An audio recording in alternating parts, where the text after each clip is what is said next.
Baik pemirsa, kita ke informasi pertama. 4 rumah semi permanen di Medan, Sumatera Utara terbakar pada Sabtu malam. Api diduga berasal dari lilin yang lupa dimatikan saat penghuni pergi meninggalkan rumah.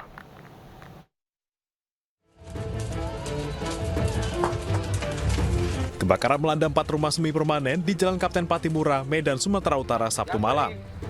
Yang mulai ada batu kan dari sini. Api pertama kali muncul dari salah satu rumah yang dihuni oleh seorang nenek yang sudah pikun. Nenek tersebut diduga lupa mematikan lilin saat meninggalkan rumah hingga menyebabkan kebakaran. Api kemudian menyebar ke 3 rumah yang berdekatan.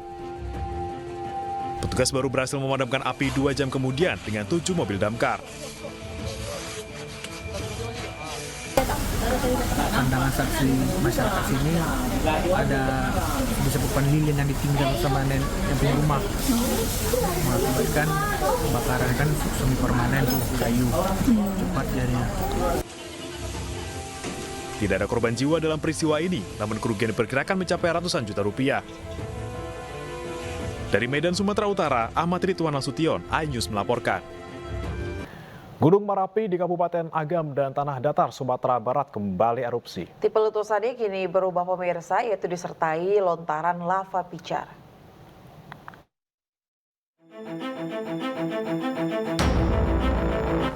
Letusan Gunung Merapi di Kabupaten Agam dan Tanah Datar, Sumatera Barat terekam kamera pengawas pada Sabtu dini hari.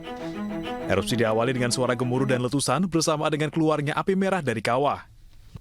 Erupsi menimbulkan hujan abu tipis hingga tebal di Cumantiang, Nagari Bukit Batabuah, dan di Limo Kampuang, Nagari Sungai Puah. Aktivitas Gunung Merapi meningkat sejak 6 Januari lalu. Peningkatan aktivitas terjadi karena perubahan tipe erupsi menjadi letusan yang melontarkan lava pijar.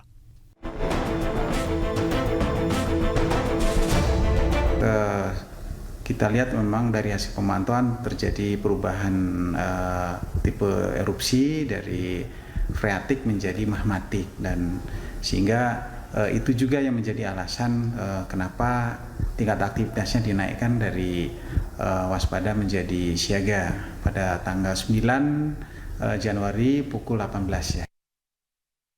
Hingga Sabtu tengah malam, Gunung Merapi telah meletus 4 kali dengan asap hitam setinggi 1000 meter disertai gempa durasi maksimum 36 detik.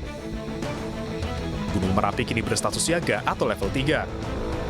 Warga Agam dan Tanah Datar dalam zona bahaya radius 4,5 km dari kawah telah mengungsi. Dari Agam, Sumatera Barat, Wahyu Sikumbang, iNews melaporkan.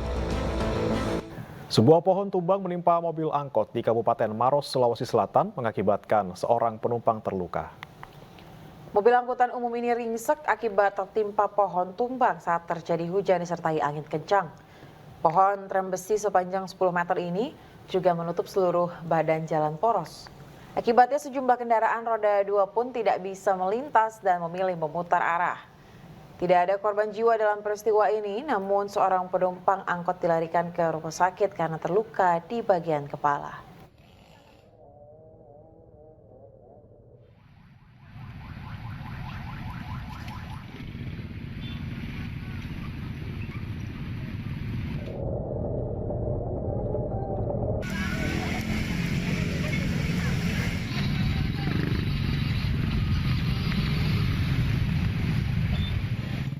Pemirsa, aksi bela Palestina di depan gedung Kedutaan Besar Amerika Serikat kembali digelar. Salah satu tujuan aksi ini untuk meminta pemerintah mendukung Afrika Selatan yang gugat Israel ke Mahkamah Internasional.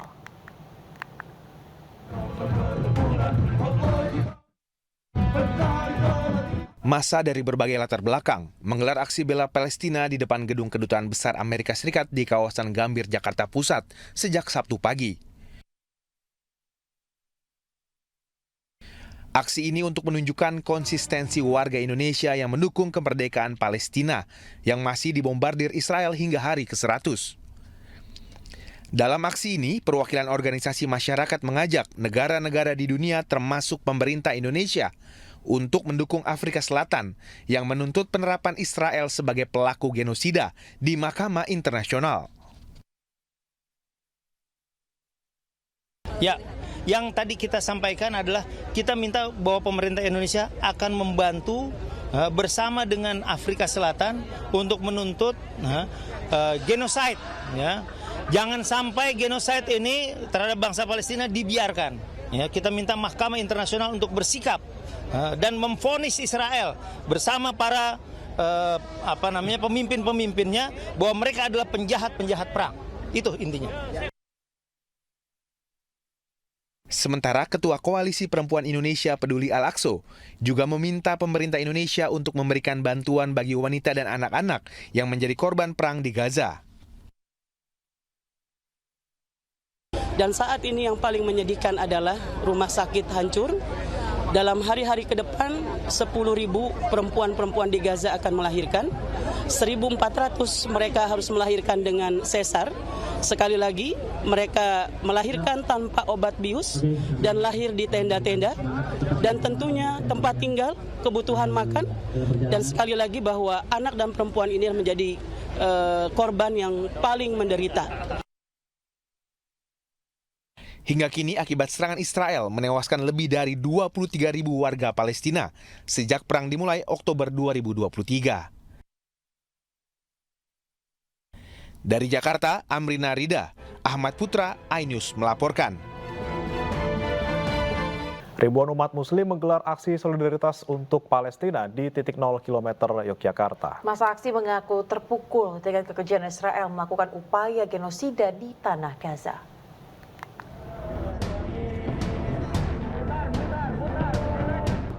Dengan membentangkan dan mengarak bendera merah putih serta bendera Palestina raksasa, ribuan umat muslim yang tergabung dalam Forum Ukhuwah Islamiyah ini menggelar aksi solidaritas untuk Palestina di titik 0 km Yogyakarta. Bendera raksasa tersebut juga sebagai bentuk dukungan terhadap Palestina. Dalam orasinya, pengunjuk rasa menyatakan selama 100 hari agresi militer Israel telah mengakibatkan puluhan ribu warga Palestina meninggal dunia, di mana banyak diantaranya adalah anak-anak. Aksi 100 hari genosida Israel terhadap Palestina juga digelar serentak warga dari berbagai agama di sejumlah negara di dunia. 10.000 anak-anak, 7.000 wanita, warga-warga sipil, merekalah yang menjadi korban. Mereka lah yang menjadi syahid-syahidah yang mempertahankan Baitul Maqdis. Takbir! Sementara itu dalam aksi tersebut, massa menggelar teatrikal yang menggambarkan kekejaman tentara Israel yang telah melakukan genosida atau pembunuhan massal terhadap warga Palestina. Pengunjuk rasa juga melakukan penggalangan dana untuk membantu warga Palestina yang menjadi korban kebiadaban tentara Israel. Dari Yogyakarta, Gunanto Farhan, iNews melaporkan. Anda kembali di iNews Pagi pemirsa bersama saya Yanufus dan rekan saya Bremana Tenaya. Kita ke informasi pemilu. Pemirsa, Bawaslu Aceh Singkil bersama Satpol PP ini tertibkan APK yang langgar aturan. Ratusan APK dan atribut kampanye yang melanggar aturan dibawa ke kantor Satpol PP setempat.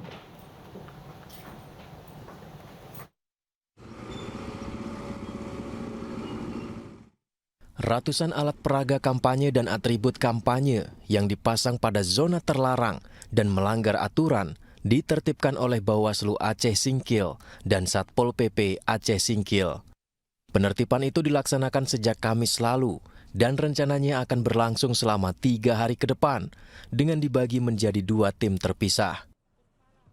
Penertiban dilakukan terhadap berbagai jenis alat peraga kampanye seperti baliho, banner, dan bendera yang dipasang tanpa mengikuti aturan yang berlaku. Dalam 2 hari saja, petugas telah berhasil menertibkan setidaknya ratusan APK dari berbagai partai politik, calon legislatif, hingga pasangan calon presiden dan wakil presiden. Pelanggaran pemasangan yang paling banyak ditemukan petugas diantaranya pemasangan pada pohon, tiang-tiang listrik atau telkom, serta jalan protokol. 3 hari dimulai dari kemarin. Namun ternyata banyak sekali yang melanggar peraturan PKP itu tadi. Terutama yang banyak itu di pepohonan dan tiang listrik yang betul-betul sifatnya sangat mengganggu. Sementara alat peraga yang ditertibkan itu akan dibawa ke gudang Satpol PP Aceh Singkil dan boleh diambil lagi oleh parpol terkait. Dari Aceh Singkil, Suparman, iNews melaporkan.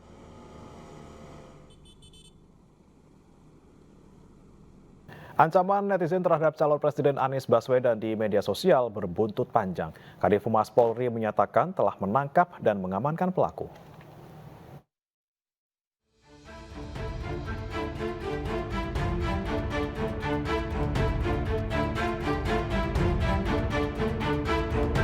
Komentar bernada ancaman yang ditujukan untuk calon Presiden nomor urut 1 Anies Baswedan saat siaran langsung di media sosial viral. Ancaman penembakan diterima Anies pada saat siaran langsung di media sosial TikTok. Komentar tersebut dilontarkan oleh salah satu akun. Meski hanya dalam bentuk tulisan di kolom komentar sebuah platform media sosial, aparat kepolisian bergerak cepat mengamankan pelaku. Pelaku yang telah mencuitkan di media sosial tentang pengancaman penembakan terhadap salah satu paslon ternyata sudah ditangkap tadi pagi berdasarkan informasi dari masyarakat dan kerjasama dari Direktorat Cyber Barreskrim Polri dan Subdit Cyber Polda Jawa Timur yang berkolaborasi dan alhamdulillah telah membuahkan hasil dan saat ini pelakunya sudah ditangkap dengan inisial AWK umur 23 tahun di daerah Pasuruan Jawa Timur atau tepatnya TKP-nya di Jember. Namun demikian hal ini masih pendalaman. Sementara itu, Capres Partai Perindo nomor urut 3 Ganjar Pranowo tanggapi ancaman tersebut dan menyerahkan kepada pihak kepolisian untuk diusut. Pak Anies di TikTok mendapatkan ancaman penembakan, Pak. Ada tanggapan Pak terkait ancaman-ancaman seperti itu, Pak? Ada politik sama polisi ya, biar ditindak. Harus ditindak ya Pak, hal-hal kayak gitu ya Pak ya. Walaupun di medsos ya Pak ya. Makasih ya Pak. Masyarakat sebaiknya bijak dalam berkomentar dan berperilaku di media sosial, apalagi saat ini dalam masa pemilu 2024. Tim Liputan iNews melaporkan.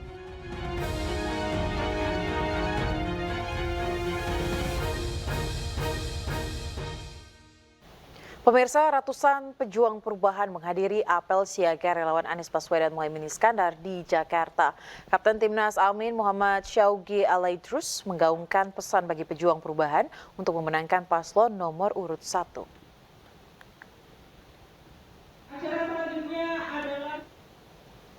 Ratusan pendukung Anies Baswedan Muhaimin Iskandar yang menamakan diri Pejuang Perubahan menggelar apel siaga relawan saksi dan relawan pemantau Pilpres 2024.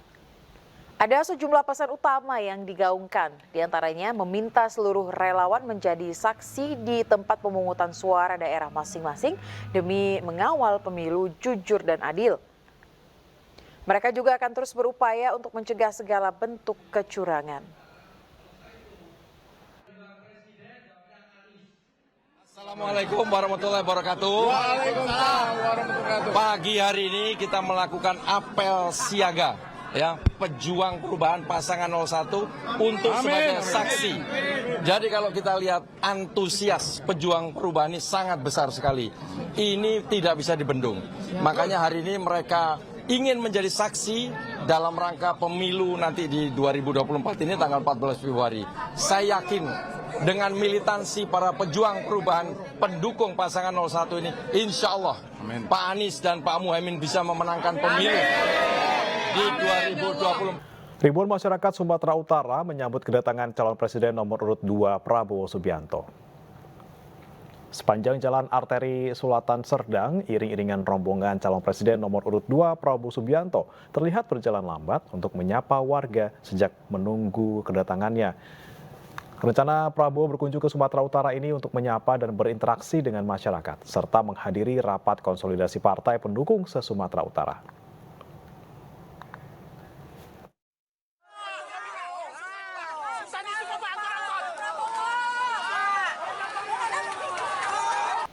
Calon Presiden Partai Perindo pemirsa nomor urut 3 Ganjar Pranowo bertemu pensiunan ASN, TNI, dan Polri di Surabaya, Jawa Timur.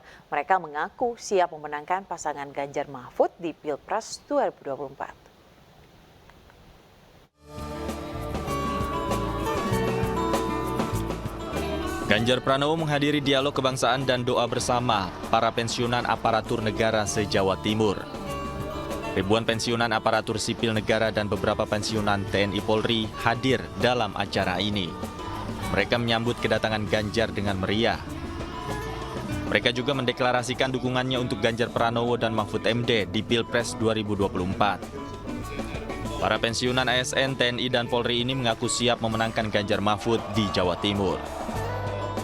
Banyak sekali purnawirawan TNI Polri, baik perwira tinggi, menengah, maupun yang pada level di bawahnya.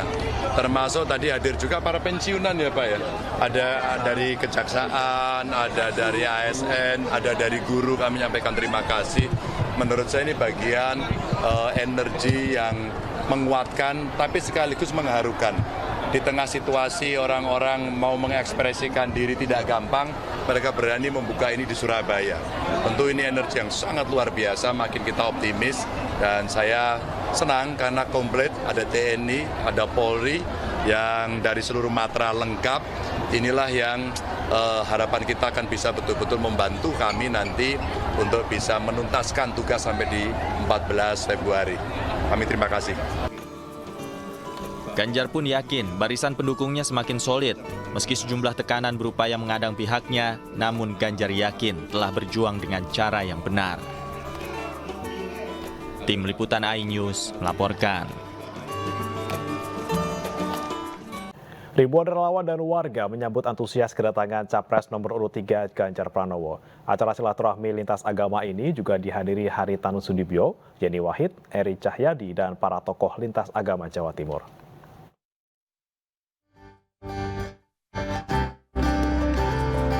Kedatangan Ganjar Pranowo beserta rombongan disambut antusias massa dari Forum Silaturahmi Lintas Agama di Jawa Timur di Gedung DBL Arena di Jalan Ahmad Yani, Surabaya. Acara silaturahmi lintas agama dihadiri Ketua Umum Partai Perindo Haritanu Sudibyo, Yeni Wahid, Wali Kota Surabaya Eri Cahyadi. Selain itu, para tokoh lintas agama, Islam, Kristen, Hindu, Buddha, Konghucu, dan Katolik. Dalam acara ini Ganjar Pranowo dianugerahi sebagai Bapak Kesetaraan Indonesia oleh masyarakat lintas iman penjaga kebinekaan. Saya menyampaikan terima kasih dukungan dari tokoh agama, tokoh masyarakat, ada doa bersama. Jadi ikhtiar lahirnya kita lakukan, tapi ikhtiar batin juga kita lakukan. Maka kita harapkan, wabil khusus nih kawan-kawan yang di Jawa Timur melakukan makin mantap. Gerakannya mantap, doanya mantap, dan didukung oleh semua tokoh agama. Tentu ini menjadi penguatan mental kita untuk bisa bergerak bersama rakyat. Gerakan silaturahmi lintas agama diharapkan dapat lebih menjaga persatuan dan kesatuan bangsa. Dalam acara ini, Ganjar Pranowo juga menyampaikan bahwa silaturahmi lintas agama sebagai usaha menyatukan semangat seluruh bangsa yang akan membawa kemenangan yang bermartabat. Dari Surabaya, Jawa Timur, Rahmat Ilyasan, iNews melaporkan. Pemirsa, calon wakil presiden nomor urut 3 Mahfud MD menghadiri Istighosyah Kubro dan sholawat kebangsaan di Jatim Expo Surabaya. Mahfud MD juga menerima deklarasi dari relawan yang tergabung dalam Mahfud Guru Bangsa.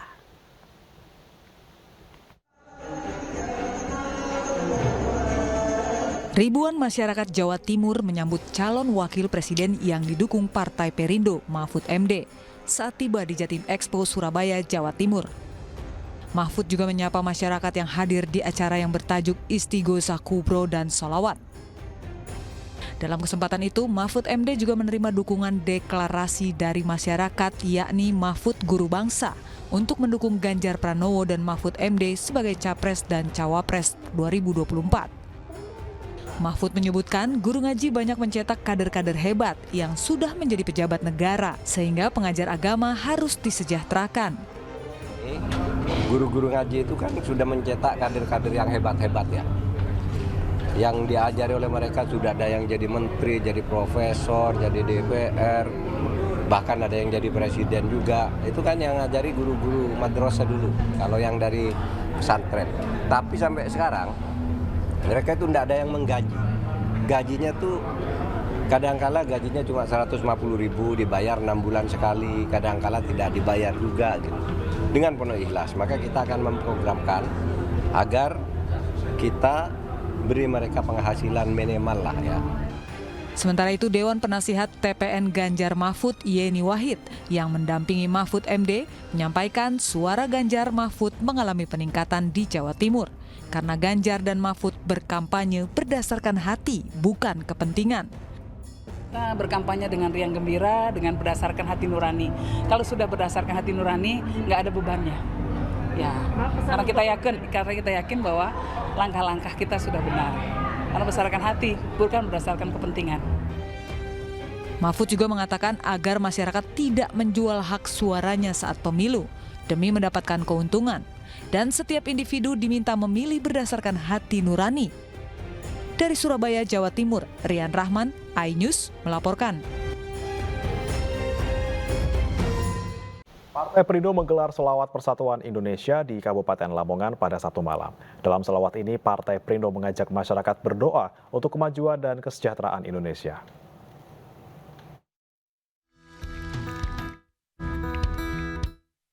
Bertempat di lapangan Syekh Maulana Ishak, Kecamatan Paciran, Kabupaten Lamongan, Partai Perindo menggelar Selawat Persatuan Indonesia pada Sabtu malam. Acara diikuti puluhan ribu masyarakat Kabupaten Lamongan dan sekitarnya. Selain tausiah, acara juga diisi dengan penampilan musik rohani yang tak hanya menghibur, namun juga menyejukkan hati. Hadir dalam acara ini, Ketua Umum Partai Perindo Haritanu Sudibyo, calon Wakil Presiden Partai Perindo nomor urut 3 Mahfud MD, serta mantan Ketua Umum PBNU Kiai Haji Said Akil Siroj. Jadi pesannya pesan kebersatuan. Di dalam pemilu orang boleh punya pilihan, tapi kebersatuan itu nomor satu. Karena pemilu itu adalah untuk memilih pemimpin, bukan untuk memilih musuh. Oleh sebab itu nanti setiap warga negara supaya diberi keleluasaan dan dijamin juga oleh negara untuk memilih dengan bebas sesuai dengan bisikan hati nuraninya. Ini sholawatan yang kesekian kalinya, sambutan masyarakat di sini sangat luar biasa. Ya, kita bisa lihat tadi banyak sekali yang hadir dan sampai jam segini masih duduk tenang. Bagaimana dikatakan Pak Mahfud bahwa ini menyejukkan, bagaimana kita bisa memberikan pesan-pesan yang positif kepada mereka.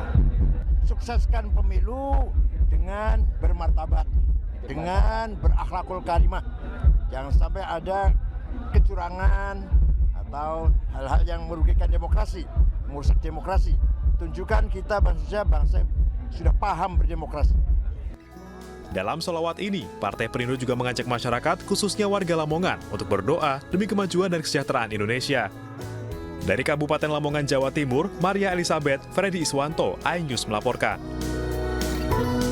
Pelaksana tugas Ketua Umum Partai Persatuan Pembangunan Muhammad Mardiono memberikan semangat kepada para kader dan calon legislatif untuk meningkatkan capaian kursi pada pemilu 2024. Hal itu disampaikannya dalam acara silaturahmi dan temu kader se-Jambi di Gedung Pemuda, Kecamatan Muara Bulian, Kabupaten Batanghari, Jambi. Mardiono meyakini dengan tekad dan semangat para kader hingga caleg, maka P3 di Provinsi Jambi akan meraih target yang dicanangkan.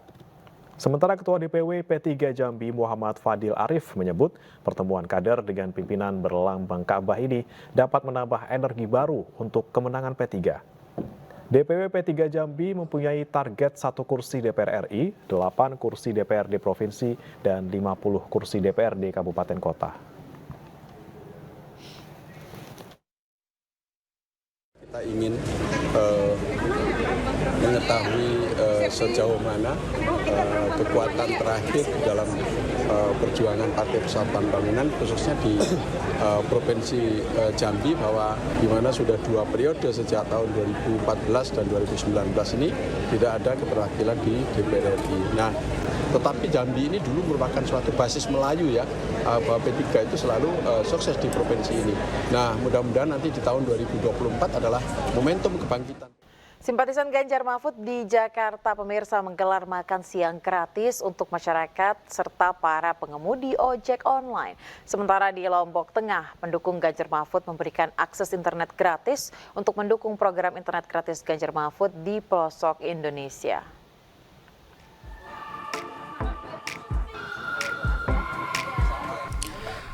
Aksi sosial bertajuk Operasi Makan Gratis Berbagi Ceria dan Merias Warteg merupakan wujud kepedulian nyata ke Warteg Indonesia selaku simpatisan Capres-Cawapres Ganjar Mahfud guna mendukung pelaku UMKM dan masyarakat setempat. Dagangan Warteg Ratu Bahari di kawasan Lenteng Agung Jagakarsa, Jakarta Selatan ludes diborong untuk dibagikan gratis kepada masyarakat yang berlalu lalang. Selain itu, relawan juga melakukan restorasi secara gotong royong untuk mempercantik tampilan warteg agar lebih segar dan menarik minat masyarakat datang. Merias dan mempercantik warteg juga diadakan ke Warteg Indonesia di Jalan Usman Harus, Kelurahan Kebonpala, Kecamatan Makassar, Jakarta Timur. Para relawan juga menyebarkan kebaikan dengan membagikan makanan gratis kepada masyarakat setempat. Dengan semangat bersama, relawan dan masyarakat setempat berharap untuk menyaksikan terwujudnya Indonesia adil, makmur dan bersatu di bawah kepemimpinan Ganjar Mahfud. Makanan dan minuman gratis yang dibagikan relawan Ganjar Mahfud Nusa Tenggara Barat diterima para pengemudi ojek online di Jalan Sriwijaya, Kota Mataram. Lewat bantuan yang dibagikan oleh santri dukung Ganjar itu, mereka berharap para pengemudi ojol untuk berhemat karena tidak perlu mengeluarkan uang untuk membeli makan siang. Dalam kesempatan itu, relawan juga mensosialisasikan visi dan misi berbagai program Ganjar Mahfud kepada para penerima manfaat. Relawan Ganjar Mahfud juga terus mensosialisasikan visi misi dan program Capres nomor urut 3 di wilayah Nusa Tenggara Barat. Salah satunya program unggulan KTP Sakti di Desa Tumpak, Kecamatan Pujut, Kabupaten Lombok Tengah. Selain itu juga digelar basar beras murah untuk warga prasejahtera, yakni 2 kg beras seharga Rp5.000 saja. Relawan Ganjar Mahfud Nusa Tenggara Barat juga membantu warga di pelosok Desa Tumpak, Kecamatan Pujut, Kabupaten Lombok Tengah untuk memperoleh internet gratis. Di inisiasi Ganjar Millennial Center, mereka memasang perangkat pemancar jaringan internet dengan kecepatan berkisar 40 hingga 50 Mbps untuk membantu warga berseluncur di internet dengan cukup cepat. Bantuan ini merupakan perwujudan dari salah satu program unggulan Ganjar Mahfud yang ingin memberikan perataan akses internet di Indonesia.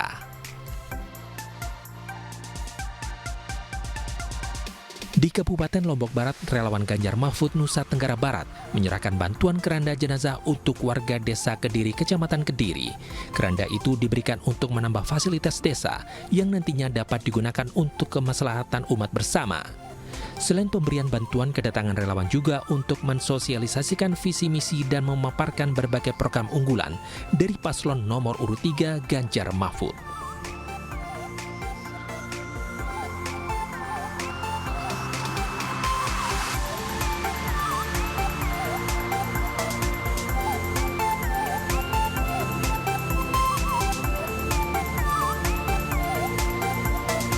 Forum Petani Pantura Tegal menyuarakan dukungan untuk paslon nomor urut 3 Ganjar Pranowo Mahfud MD lewat deklarasi dan diskusi publik. Alumni muda Undip, UNES, dan UNS yang tergabung dalam relawan Pena Mas Ganjar menggelar diskusi publik di Gedung Serbaguna Pelita Mandiri, Tegal, Jawa Tengah. Diskusi ini menciptakan momentum positif di mana pemerhati pertanian bersama Forum Petani Pantura Tegal menyuarakan kekompakan mereka untuk mendukung kampanye politik Ganjar dan Mahfud di Pilpres 2024. Masyarakat tani menilai Indonesia akan lebih baik dipimpin oleh Ganjar Mahfud karena dianggap memiliki integritas untuk memajukan bangsa.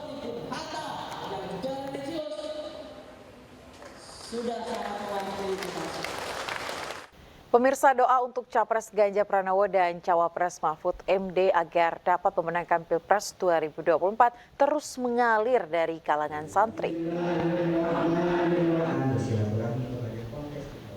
Kegiatan doa bersama kali ini diadakan relawan santri dukung Ganjar bersama ratusan santri beserta pengurus Ponpes Nurul Iman di Desa Rabak, Rumpin, Kabupaten Bogor, Jawa Barat. Mereka mengakui Ganjar Mahfud adalah capres-cawapres yang peduli terhadap para santri dengan memberikan bantuan untuk renovasi pondok pesantren tempat mereka belajar saat ini. Para ulama dan kiai juga meyakini Ganjar Mahfud mempedulikan kemajuan generasi penerus bangsa termasuk pengembangan pondok pesantren di Indonesia.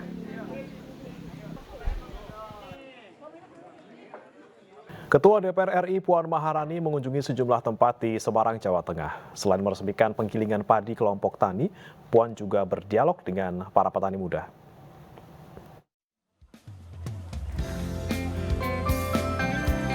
Ketua DPR RI Puan Maharani mengajak para generasi muda untuk memajukan sektor pertanian. Hal ini disampaikan Puan Maharani saat berdialog dengan petani milenial di Kecamatan Mijen, Semarang, Jawa Tengah. Saat ini kebutuhan pangan Indonesia belum mampu dipenuhi oleh sektor pertanian dalam negeri, sehingga ia berharap agar generasi muda menjadi petani dan memajukan sektor pertanian dengan memadukan pola pertanian konvensional dan modern. Selain berdialog dengan petani milenial, Ketua DPR RI Puan Maharani yang didampingi Wakil Ketua Komisi 10 DPR RI Agustina Wilujeng juga meresmikan program Kita Tani Muda yang merupakan badan usaha milik kelompok tani.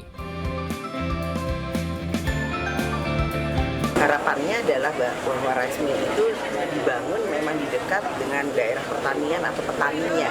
Kadang-kala rice mill itu dibangun agak ke kota, bukan di daerah pertaniannya langsung. Tentu saja itu akan memberatkan petani. Jadi dengan apa yang sudah dilakukan ini di Kota Semarang dan juga didukung oleh petani-petani milenial, walaupun mempunyai cita-cita ingin menjadi ada yang pengacara dan ada yang arsitek dan lain-lain, saya harapkan setiap keluarga petani yang ada di Indonesia bisa tetap memberikan semangat atau kontribusi adanya petani-petani milenial di seluruh Indonesia.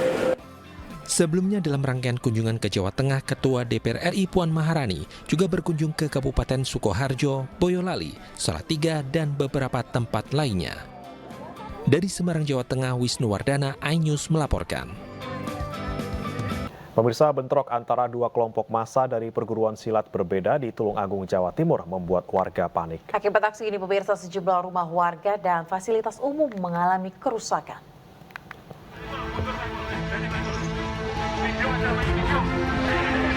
Ribuan pesilat dari dua perguruan pencaksilat saling serang dan lempar batu di ruas Jalan Nasional Durenan, Bandung, Jumat malam. Aksi ini buat warga panik akibat massa yang sempat memasuki area perkampungan warga. Sejumlah rumah, bangunan sekolah, hingga mobil polisi rusak terkena lemparan batu. Aksi ini akhirnya bisa dikendalikan setelah 3 kompi pasukan Brimob Polda Jatim diterjunkan. Kompi Brimob yang menghalau atau menghadang sekaligus memukul mundur terhadap adanya kelompok massa tersebut. Dan sampai saat ini alhamdulillah rekan-rekan semua yang tahu sendiri wilayah kami kondusif sekali dan masyarakat tidak terganggu karena massa semalam kelompok massa itu berdatangan dari luar daerah, terutama luar kabupaten, bukan wilayah kampung kami. Bahkan kampung kami di Desa Bandung sebagai korban daripada salah satu kelompok. Saat ini 3 pemuda diamankan polisi untuk proses penyelidikan. Beruntung tidak ada korban jiwa dalam peristiwa ini. Dari Tulungagung, Jawa Timur, Anang Agus Faisal, iNews melaporkan. Tim Narko 10 Polresta Kendari menggerebek rumah seorang pengedar sabu jaringan lapas di Jalan Durian, Kecamatan Wawa, Kota Kendari, Sulawesi Tenggara. Dari tangan pelaku, pemirsa, petugas berhasil mengamankan 56 bungkus sabu siap edar dengan berat 64 gram.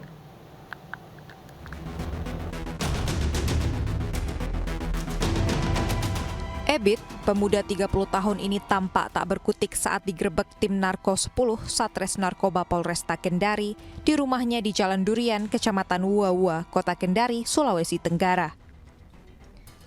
Dari hasil penggeledahan, petugas berhasil mengamankan 56 bungkus sabu siap edar dengan berat 64 gram yang disembunyikan pelaku di bawah kasur.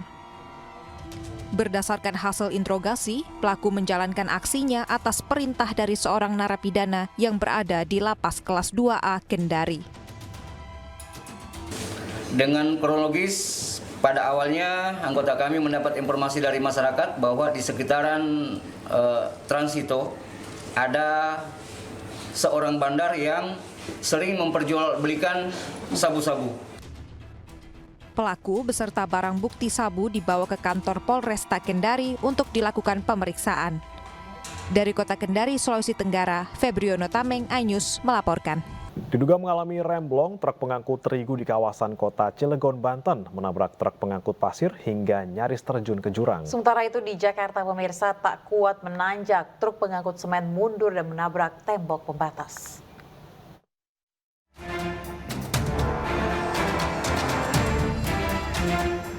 Petugas mengerahkan alat berat untuk mengevakuasi 1 unit truk pengangkut pasir dan sopirnya yang mengalami kecelakaan di Jalan Lingkar Selatan, Kota Cilegon, Banten. Proses evakuasi berlangsung dramatis lantaran posisi truk terjepit pohon sementara sopirnya terjepit badan truk yang ringsek. Setelah hampir 4 jam dilakukan evakuasi, petugas dibantu warga akhirnya dapat mengeluarkan sopir truk tersebut dalam kondisi selamat.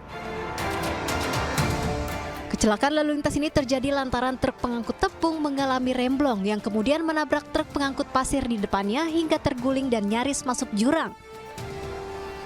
Dalam kejadian ini, kondektur truk pengangkut terigu dilaporkan meninggal di rumah sakit, sementara sopirnya masih mendapatkan perawatan medis.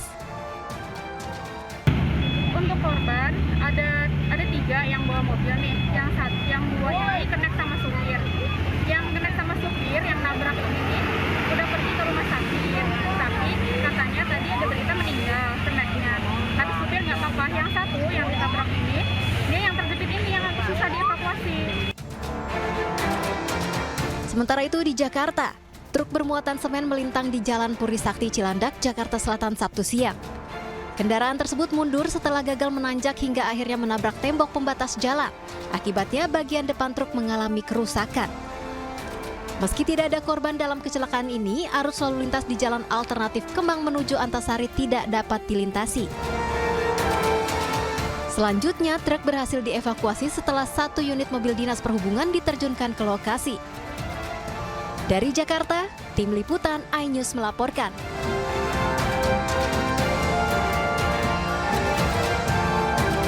Razia knalpot brong yang dilakukan di sejumlah daerah menyisakan tumpukan knalpot bekas. Di Pati, pemirsa, hasil razia knalpot ini dijadikan karya monumen yang dipasang di pusat kota.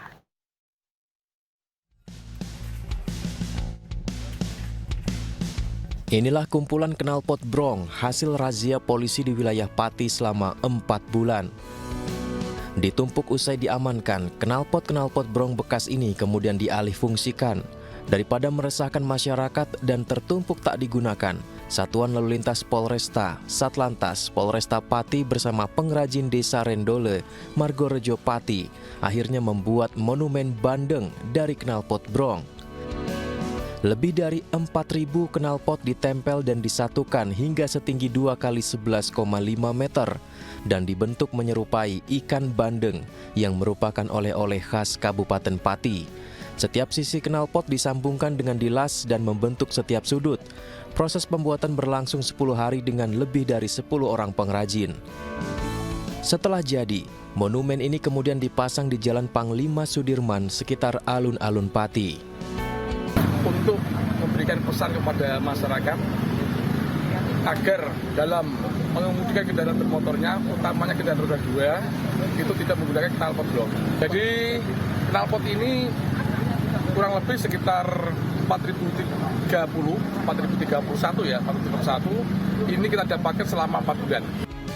Upaya ini dilakukan salah satunya untuk menciptakan zero knalpot brong yang meresahkan masyarakat. Dari Pati, Jawa Tengah, Lazarus Sandi, iNews melaporkan. Informasi lain, pemirsa, seekor ular piton sepanjang 3 meter dievakuasi petugas damkar Kota Parepare, Sulawesi Selatan. Ular ditemukan dengan kondisi perut sudah membengkak setelah sempat memangsa seekor angsa milik warga.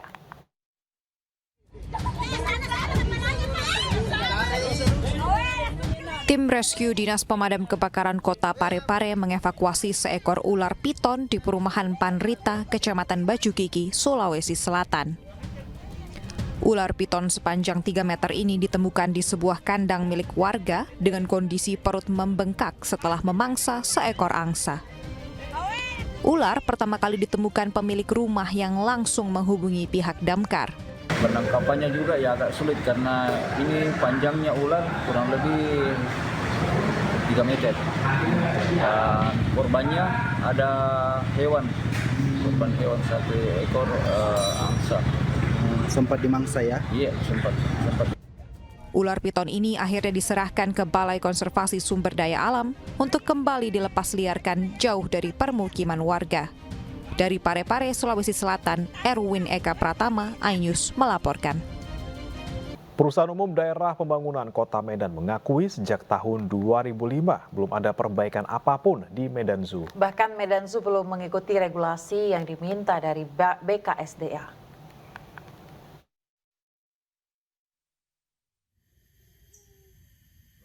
PLT Dirut PUD Pembangunan Kota Medan Bambang Hendarto yang membawahi Medan Zoo mengakui sejak tahun 2005 belum ada perbaikan apapun yang dilakukan di Medan Zoo.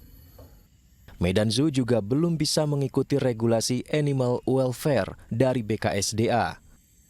Medan Zoo diakui tertinggal secara aturan atau regulasi karena belum ada pemasukan dari APBD dan dipersulit dengan kondisi COVID-19. Kebun binatang ini kan sudah ada dari 2005, jadi kan itu konsep pola yang lama.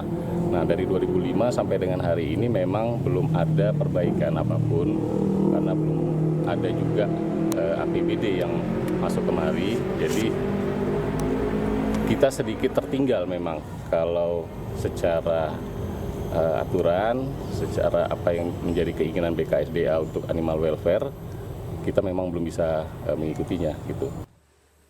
Sebelumnya dikabarkan dalam 2 bulan terakhir, 3 harimau di Medan Zoo, Medan, Sumatera Utara mati. Menurut BKSDA, pengelolaan konservasi di Medan Zoo tidak memenuhi standar. Selain itu, perusahaan daerah milik pemerintah kota Medan ini diketahui mempunyai utang pakan hewan dan para pegawainya tidak digaji. Keinformasi lainnya, pemirsa, Perhimpunan Organisasi Alumni Perguruan Tinggi Negeri atau Himpuni menggelar sidang tahunan Majelis Umum Himpuni 2024. Himpuni membahas dan memberikan sejumlah rekomendasi terkait ekonomi ketahanan pangan, kebencanaan, hingga penguasaan teknologi untuk mewujudkan visi Indonesia Emas 2045.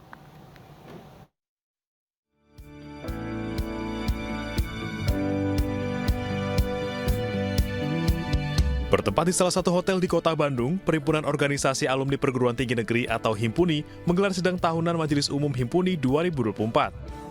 Mengangkat tema Himpuni berkomitmen penuh menuju Indonesia Emas 2045, sidang dihadiri 45 dari 51 perwakilan ikatan dan organisasi alumni perguruan tinggi dari seluruh Indonesia. Tahun ini, para panelis dan peserta membahas berbagai hal terkait ekonomi, ketahanan pangan, perkembangan teknologi, deklarasi pemilu damai, hingga kebencanaan bersama BNPB. Ya, saya menyambut baik adanya. Ya, tentunya pertama kan masih kalau alumni perguruan tinggi negeri itu tentu menyampaikan kualitas pendidikan baik di alumninya maupun secara nasional, dan ini tentu baik bagi pengembangan sumber daya manusia di Indonesia. Bahwa Himpuni berkomitmen untuk mendukung menuju Indonesia Emas 2045. Itu komitmen kita untuk mendukung segala upaya yang dilakukan bangsa dan negara untuk mencapai Indonesia Emas pada tahun 2045. Jadi Himpuni yang beranggotakan 51 ikatan alumni saat ini memang tersebar di seluruh wilayah provinsi di Indonesia. Nah, tentunya potensi itu dengan jaringan yang dimiliki oleh Himpuni, kami berkomitmen penuh untuk mendukung kemajuan infrastruktur secara merata di seluruh provinsi di Indonesia. Komitmen penuh dari Himpuni diharapkan dapat memacu kerjasama yang lebih baik antara pemerintah dan organisasi alumni perguruan tinggi dalam persiapan sumber daya manusia, pemanfaatan sumber daya alam, dan penguasaan teknologi yang baik guna mendukung visi Indonesia Emas 2045. Dari Bandung, Jawa Barat, Sondi Agung, iNews melaporkan.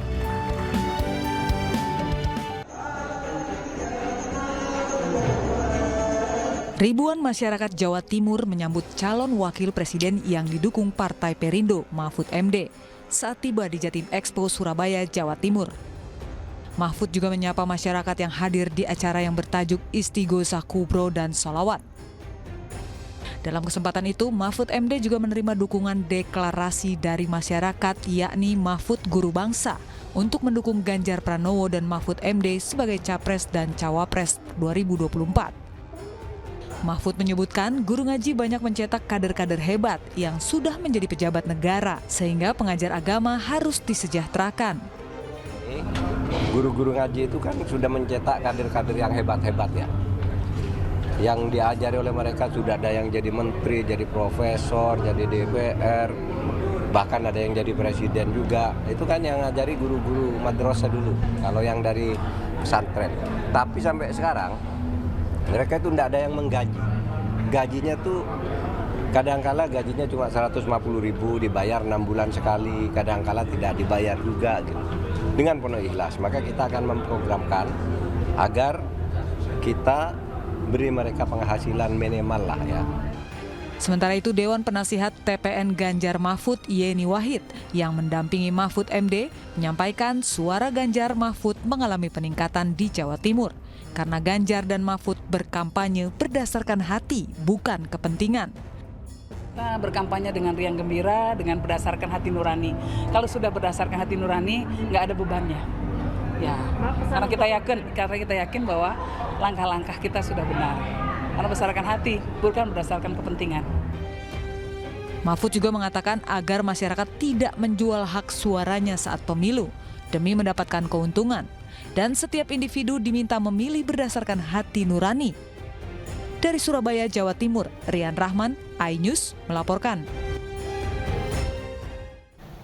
Pemirsa, ratusan rumah terendam air rob setinggi 50 cm di Muara Angke, Penjaringan, Jakarta Utara.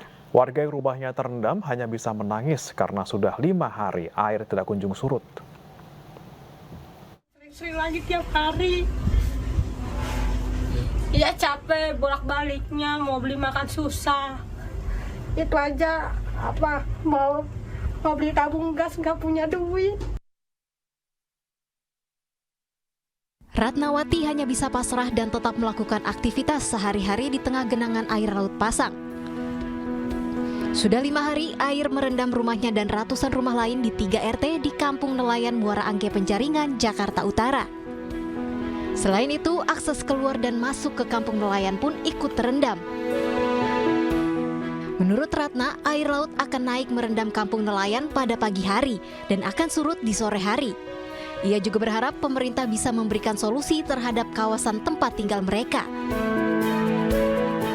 Sementara warga lain mengatakan bahwa air rob ini merupakan fenomena yang selalu datang setiap tahunnya dan biasa terjadi selama 5 hari. Ketika bulan semakin besar, air semakin tinggi. Itu selang lamanya per bulan itu 3 hari, minimal 3 hari. Warga sekitar mengaku terganggu saat air laut pasang dan merendam rumah mereka. Pasalnya, aktivitas menjadi terganggu, rumah menjadi kotor, serta mengakibatkan gatal-gatal. Dari Jakarta, Sofian Firdaus, iNews melaporkan. Pemirsa, intensitas hujan tinggi yang melanda Jambi seminggu terakhir mengakibatkan sejumlah sungai meluap. 14 kecamatan terendam banjir, 9 diantaranya juga mengalami tanah longsor. Lahmudin, kakek berusia 72 tahun ini ditemukan dalam kondisi lemah saat dievakuasi petugas damkar. Ia terserang stroke saat rumahnya terendam banjir. Proses evakuasi berlangsung dramatis. Petugas sempat alami kesulitan akibat tingginya luapan air. Diketahui banjir sudah terjadi selama 2 pekan di Kabupaten Kerinci, Jambi, dengan ketinggian air hingga 2 meter. Tak hanya merendam rumah warga, banjir juga merusak fasilitas umum dan juga menutup akses jalan protokol akibat longsor. 14 kecamatan yang terdampak banjir, mereka terdampak longsor juga. Sejumlah 9 kecamatan dan 26 desa. Ya. Itu, kemudian selanjutnya dampak-dampak kerusakan terhadap fasilitas umum, persawahan, hortikultura, dan peternakan. Pemerintah Kabupaten Kerinci telah menetapkan status tanggap darurat bencana serta memberi bantuan untuk warga terdampak. Dari Jambi, Tim Liputan iNews melaporkan. 4 jembatan gantung terputus akibat diterjang banjir di Sarolangun, Jambi. Banjir setinggi lebih dari 1 meter juga menggenangi ribuan rumah warga di 4 kecamatan.